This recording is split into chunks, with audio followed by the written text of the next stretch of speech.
1982's conversion of Pac-Man for the Atari VCS is a game I've been equal parts dying to cover for Friday Plays and dreading covering for Friday Plays. Like the Star Wars prequels, another divisive topic, this Pac-Man was broadly criticized at release for its shortcomings. But that criticism has softened over the years as those of us who were there now look back at it in context and through nostalgia-colored glasses. That's next. This video supported in part by... Playing VR, I tend to sweat. It gives me an edge. So King of Nerds happens to give me an edge too. Let King of Nerds give you the edge. Bye, King of Nerds. Hey there, welcome back to GenXGrownUp. I'm John, I am a GenXGrownUp. Thank you for taking the time to click on this video. In the early 80s, the entire world was in the throes of a Pac-Man fever pandemic. The dot-munching maze game released in 1980 was at the top of everyone's favorite game list, and with the success of other arcade ports to the 2600 like Space Invaders, Asteroids, and Missile Command, Atari moved to acquire the license to bring Pac-Man to their home video game console, and Tod Frye got to work. And it was a hit, financially. Released in 1982, over 8 million Pac-Man cartridges were sold, and it remains the best-selling game ever for the 2600. Now, despite its commercial success, though, the game was panned by critics for its poor graphics and sound, and maybe most importantly, for bearing little resemblance to the original arcade classic. Was it really that bad? Well, luckily, we don't need a pocket full of quarters to find out. Let's go. Here it is. Love it or hate it, we all know it. The 1982 release of Pac-Man for the Atari 2600. And what a weird Friday Plays, because you don't need me to tell you how to play Pac-Man. I think everybody knows. Okay, on the off chance, eat all the dots, avoid the ghosts, except for when you eat the power pellet, then temporarily you can eat the ghosts. And then a myriad of rules in there. I don't think you need a tutorial on Pac-Man here. It's really talking about, in this episode, the differences between the original arcade and this one that made it so reviled in the day, and in hindsight, what that means to us as game players and what that does to the game, you know? So let's tackle this as I would any other Friday Plays and start with things like switches on the game switches. So you do have difficulty switches, of course, that you can change out, and you can set that to either A or B. And I always leave it on B. On A difficulty, the left and right for those two players is just the power pellets last a little shorter, and the vitamin in the middle, the fruit, whatever, it lasts a little bit shorter. So it just makes it a little more difficult in terms of duration of effects in the game. Then, of course, you have the TV type switch to color black and white, and Pac-Man completely supports black and white TVs, and it looks pretty good. It looks really good. Look at this. Now, you ever wondered why? It actually looks cleaner, actually, than the color version, in my opinion. It's kind of muddy. Have you ever wondered why the background of Pac-Man was blue instead of black? I read somewhere that there was some kind of a mandate at Atari saying that unless your game is set in outer space, it doesn't have a black background. We want a color background. We want something there. And so Todd had to put, I guess, a blue background. He had to choose something to contrast with the other elements on screen. Although the black and white looks really good. It's, you know, if it weren't for the fact that it was so drab, it's actually kind of a nice looking version. What about controls? So you have your joystick. It's really up, down, left, right is all. The fire button does nothing in Pac-Man, of course, except in this version you can use it to start your game. So you can select what game you want, you hit fire button, and you can continue. We're going to talk about all these game options in a second here, but I'm just going to go to the beginning game option 1 and just play a little bit of the game while we talk about some of the things that this game is criticized for, right? So let's start with that vitamin that used to be a fruit, it's a cherry, and it's not now. The dots, which are now wafers. Pac-Man only looks left and right, not up, down, left, right, the direction he's going. The ghosts have a lot of flicker, which we'll talk about in a second. The sounds are very bonky, that bonk, bonk, bonk, bonk, bonk noise. What else? What else? The layout of the maze doesn't match. The shortcut is top, bottom there. Pick your poison. What is your criticism of this game? Someone has probably already said it before, you know? Let's talk a little bit about scoring. And I'll bring up this scoring chart for you. You know, I thought it was very interesting. Scoring is one of those things that is easy to match the arcade game, but Tod Frye chose to not match it. So, like, individual dots are worth 1 point. On the arcade, they're 10. I mean, power pellets are 5 points. The arcade game, they're 50. The fruit is worth 100. That matches the cherry, at least, although it's not progressive. It's always 100, no matter what, which makes the cherry, or the vitamin in this case, much more valuable compared to the value of other things. It makes it more attractive to pick up.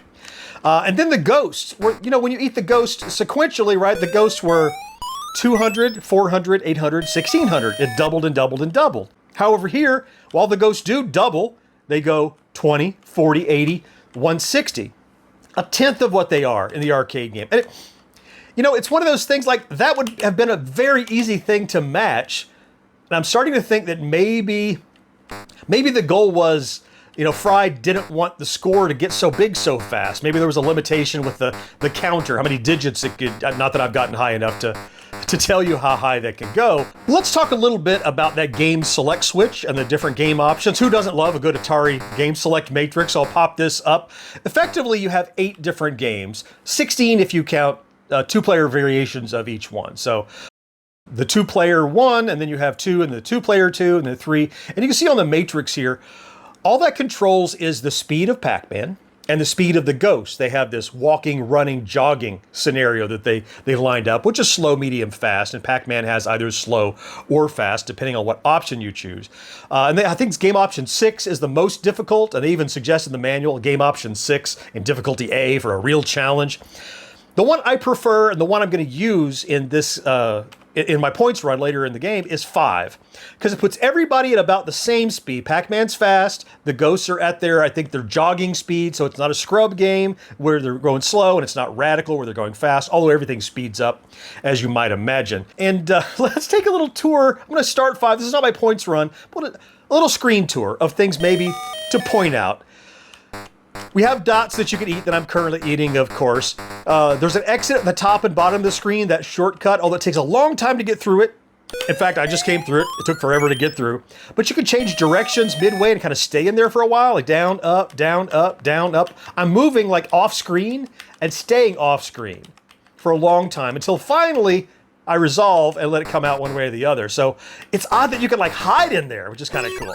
In the corners, of course, are the power pellets. It's what you eat in order to be able to chase the ghosts. Can't wait to talk about the flickering ghosts. We're getting there. In the middle of the screen, just below the ghost's hideout there, little ghost house, is where the vitamin will appear. And that vitamin in this version of the game, that's not just a like get it if you can kind of thing. 100 points. It's as good as eating the 3rd ghost. It's a huge, in comparison to other things, it's a huge point value. Bottom of the screen, of course, when you're doing game select, that's a game option, but right now it's my score. Currently, 560, 580, wherever it's at. Lower left is your number of remaining men. Now, you start the game with 4 lives rather than 3 in the original arcade game. But more importantly, you don't gain extra lives by score. You gain an extra life every time you clear the maze. So you basically can afford to die once on every single maze, because you can recover from that easily because you're going to get another man, like I'm about to do right here. Let's come down here. Boom! Extra man. It went up from 2 to 3. Let's talk a little bit about the flickering ghosts. So without getting too technical, the Atari 2600 had only 2 sprites available to it. Think combat. Red tank, green tank. That was it. And then it's bullets. Well, Pac-Man is one of the sprites. All 4 ghosts are the other sprite. And because you have 30 frames per second to display said sprites, that means that every ghost is on the screen 1/4 of the time, meaning they're gone 3 times as often as they're present. Which is why they flicker so much, which is why they're so hard to see. Now, Tod Frye was relying on the phosphorescent decay of tube televisions. To replicate that, in my emulator right here, I have the phosphorescence turned way up. So you might notice a little trail on Pac-Man, which represents the decay of the phosphor beam as it travels across the screen. Without that, you might not be able to, my capture card might not even be able to see all of the ghosts. But something I never noticed when I was a kid, they kind of all look yellow to me, but if you watch, they actually are different colors. Look, you can see there's kind of a yellowish, a greenish, a pinkish, a bluish. It's just that they're off screen so often that they are the background blue 3 times as often as they are their own color, which is why they kind of all get that muddy, yellowy, pinky color all the time. But they really do have different colors. Maybe, also, for Legacy, this game doesn't look so good on nice, clean emulation. Like, think the 2600 Plus, where you plug in an HDMI and it looks beautiful.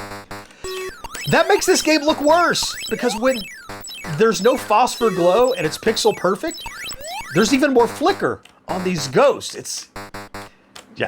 All of that is just rearranging deck chairs on this Titanic. I don't think I need to tell you any more about this game. I'm gonna try a points run.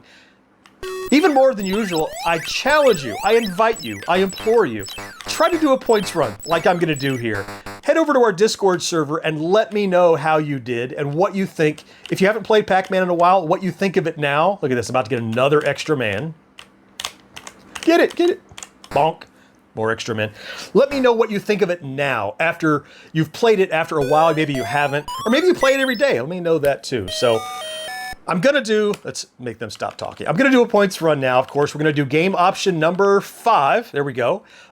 Difficulty B, and we're gonna give it a shot. Before I do, I'm gonna remind you of our store over at GenXGrownUp.com/merch. We get all kinds of cool original designs, including the shirt I'm wearing in this video with the Miss Pac-Man fruit across the chest. That's in there. Lots of other cool designs from pop culture. You can get them printed on hats and mugs and t-shirts and stickers, all kinds of great stuff. Anyway, if you're in the market for something like that, please check us out. You're gonna get what you're looking for, plus you'll help us out too. We really appreciate it. Okay. Here's the points run for Pac-Man. After the points run, we're going to talk some more about the legacy of this game and see if you agree. You'll let me know in the comments. But wish me luck. Here's the run. Beady weedy. Just off to a terrible start. Got all the ghosts in the corner. I'm going to talk a little bit about the strategy of catching the ghosts in this game a little bit later. This run will take a while. It will be heavily edited. I assure you, no trickery, just edited for your time consideration, right? So this is my real run.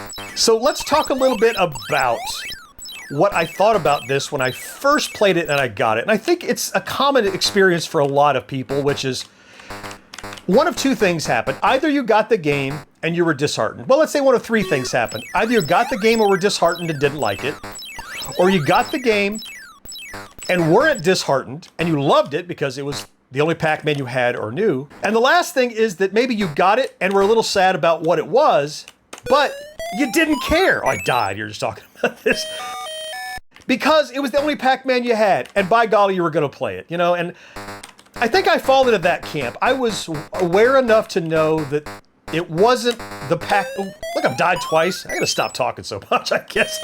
You know, you get the game, you want it, you beg for it for Christmas or your birthday or whatever, and then you get it, and we didn't have the luxury of saying, oh, I don't like this game, I'm not gonna play it. It was like, it's the Pac-Man I've got, and by golly, I'm gonna play it because it's my Pac-Man.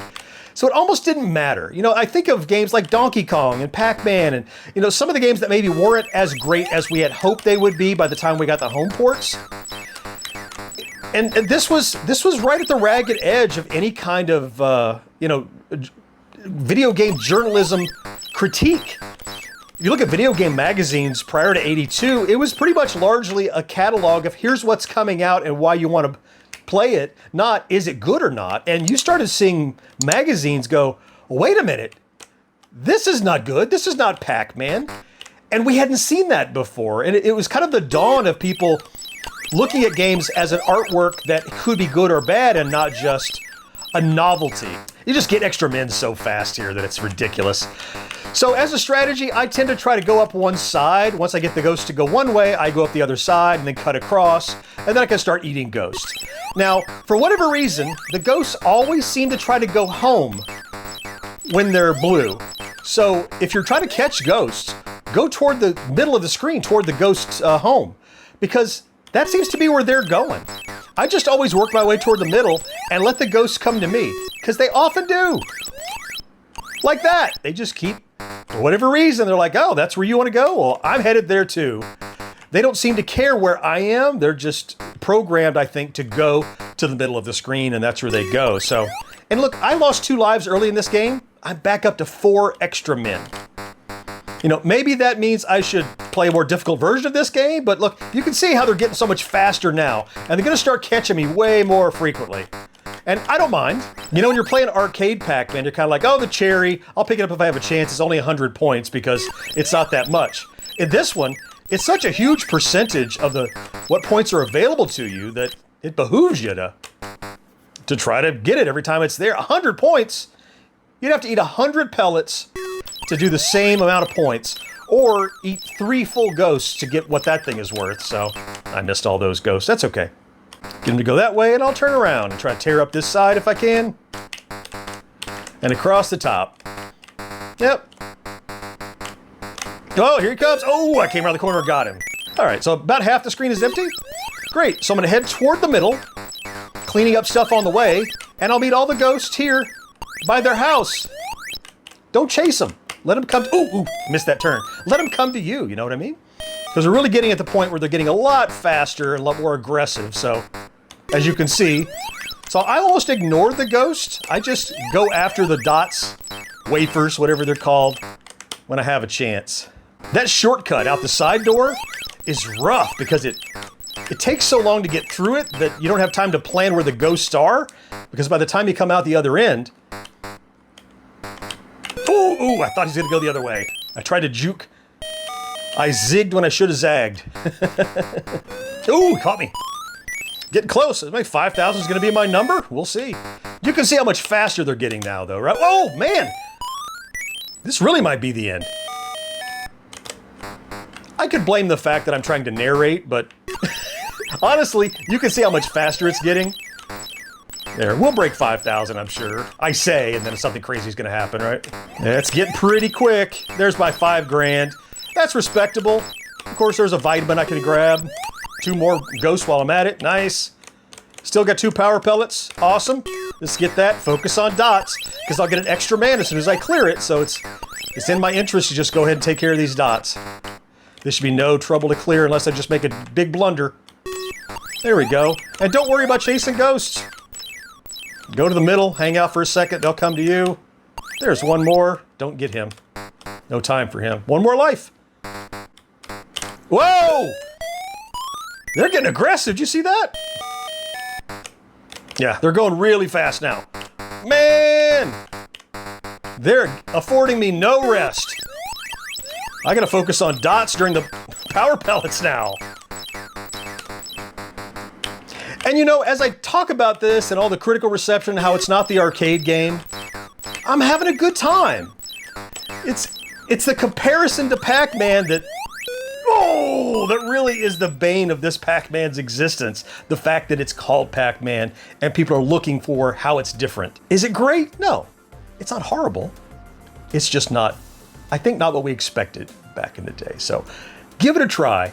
Let me know your experience, especially now after, tell me how many years it's been since you played. Go back and play it.